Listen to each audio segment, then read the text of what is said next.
मुंबईमध्ये एनसीबीने मोठी कारवाई केली आहे आणि 60 कोटीपेक्षा जास्त रुपये किमतीचे अंमली पदार्थ जप्त करण्यात आलेत।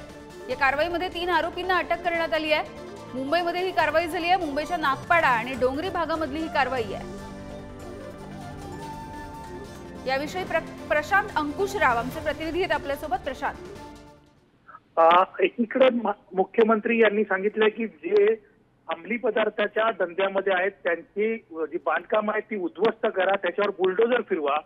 तर दुसरीकडे आज मुंबईमध्ये सुमारे 60 करोड रुपयाचा अंमली पदार्थ जे आहे ते डोंगरी आणि नागपाडा या भागातून जप्त करण्यात आलेला आहे।